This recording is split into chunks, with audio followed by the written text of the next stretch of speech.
दुनिया भर में कोरोना महामारी से त्राही त्राही मची हुई है। पर्यावरण, प्रकृति और मानवीय मूल्यों को लेकर बहस छिड़ी हुई है।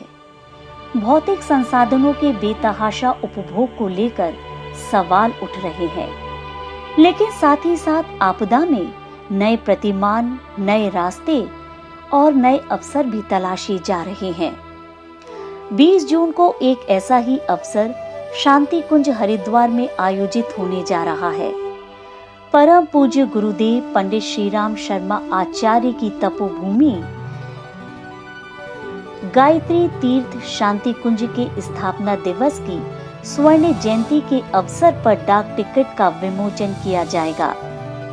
टिकट विमोचन का यह सुखद अवसर शांति कुंज के सृजनात्मक और रचनात्मक कार्यों पर मोहर लगने जैसा है। उन कार्यों का लिपिबद्ध होने जैसा है जिसे अत्यंत विश्वास के साथ पूज्य गुरुदेव ने गायत्री परिवार के नन्हे कंधों पर सौंपा था।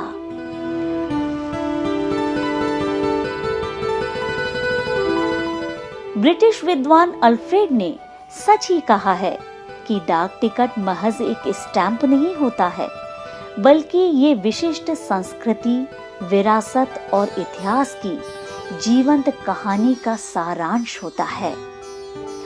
और अगर देखा जाए तो शांति कुंज का उद्देश्य और कार्य भी तो डाक टिकट जैसे ही हैं, यानी मनुष्य को उसके सही उद्देश्य से जोड़ना, उसे उसके सही पते पर पहुंचाना, ना बीच राह में उसे अटकने देना और ना मंजिल से उसे भटकने देना, उसके जन्म लेने के उद्देश्य को सार्थक बनाना, जिससे कि जीवन के आखिर में वह कबीर की तरह आकंठ और संपूर्ण संतोष भाव से कह सके कि जस की तस धर दीनी चदरिया। हम सभी जानते हैं कि अखिल विश्व गायत्री परिवार की स्थापना के पीछे परम पूज्य गुरुदेव का मुख्य उद्देश्य था समाज को एक नई दिशा देना।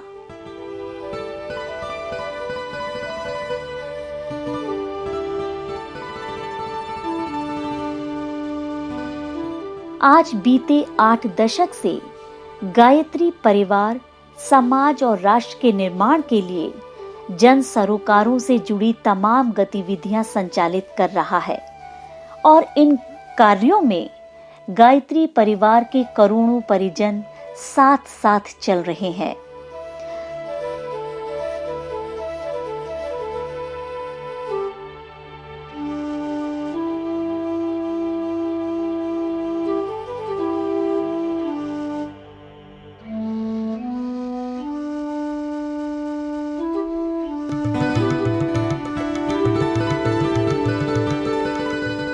गायत्री परिवार के संस्थापक युग ऋषि परम पूज्य गुरुदेव पंडित श्रीराम शर्मा आचार्य जी के जीवन काल में और उसके बाद श्रद्धेय डॉक्टर प्रणव पंड्या जी एवं श्रद्धेया शैल दीदी के नेतृत्व में जो कार्य किए गए हैं, उसी का परिणाम है कि चाहे युग निर्माण हो, राष्ट्र निर्माण हो या फिर आपदा काल में महती जिम्मेदारी उठाने का वक्त, संपूर्ण समाज गायत्री परिवार की ओर आशा भरी निगाहों से देखता है। आज संपूर्ण विश्व में गायत्री परिवार के कार्यों की चहुं ओर प्रशंसा हो रही है। गांव के चबूतरे से लेकर बड़े बड़े कॉरपोरेट सेमिनारों में हर जगह गायत्री परिवार के कार्यों की गाथाएं स्वर्णाक्षरों में लिखी मिल जाएंगी। परम पूज्य गुरुदेव ने स्वतंत्रता संग्राम के दौरान भी अंग्रेजों के दांत खट्टे कर रखे थे। उन्होंने कई बार जेल यात्राएं भी की। उनके इन्हीं कार्यों से प्रभावित होकर 80 के दशक में तत्कालीन उत्तर प्रदेश सरकार ने ताम्रपत्र भेंट कर उन्हें सम्मानित किया और स्वतंत्रता संग्राम सेनानी के मद में जब पूज्य गुरुदेव के सामने पेंशन का प्रस्ताव रखा तो उन्होंने उसे ससम्मान मुख्यमंत्री राहत कोष में जमा करवाने का निवेदन किया। पूज्य गुरुदेव हमेशा समाज को लौटाने में भरोसा रखते थे।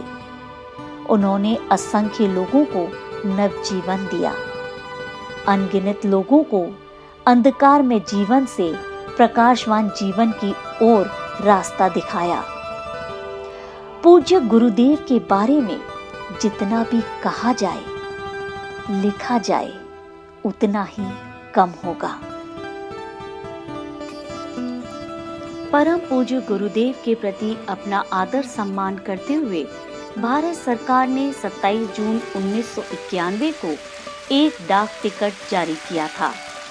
तब परम वंदनीय माताजी की उपस्थिति में नई दिल्ली में तत्कालीन उपराष्ट्रपति माननीय श्री शंकर दयाल शर्मा सहित अनेक गणमान्य नागरिकों ने अपनी मौजूदगी दिखाई थी।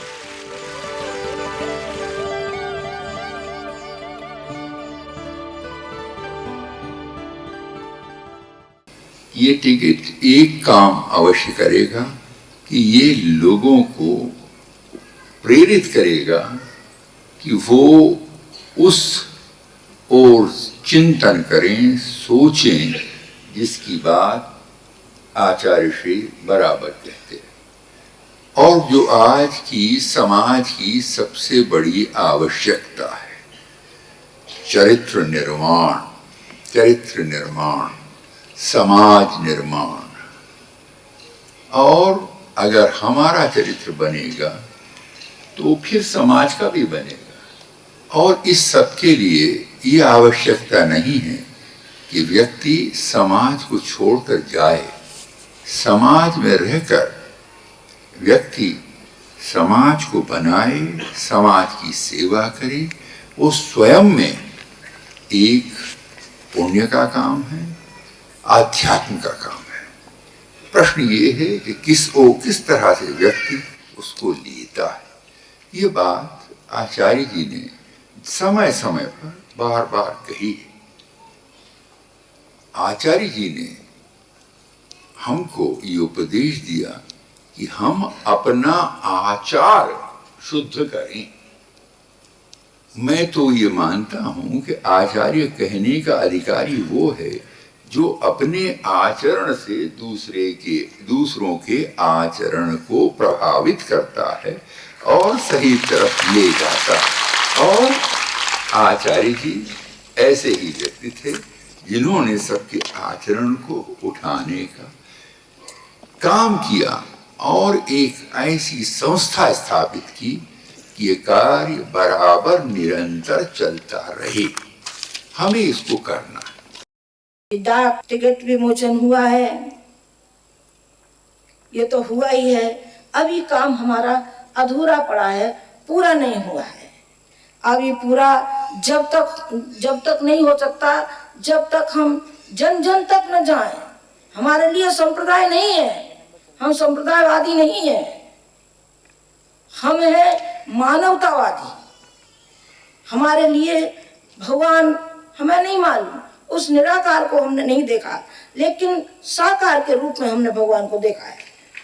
उस भगवान की सेवा के लिए हम हमेशा तत्पर रहेंगे। जब तक हमारे शरीर में प्राण है तब तक हम इसे पूरा करेंगे। और जाने के बाद हमारे ये बालक जो नन्हे से आपको दिखाई पड़ रहे हैं, जी हमारे स्वप्नों को आगे साकार करेंगे। आज फिर एक ऐसा ही सुअवसर हमारे बीच है। इस सुअवसर पर एक दूसरे को बधाई देते हुए हम गुरु सत्ता के समक्ष ये विश्वास दिलाते हैं कि परम पूज्य गुरुदेव एवं वंदनीय माता जी के बताए हुए सूत्रों पर हम सदैव आगे बढ़ते रहेंगे और शांति कुंज की स्थापना का उद्देश्य पूरी सफलता के साथ निश्चित ही पूर्ण होगा।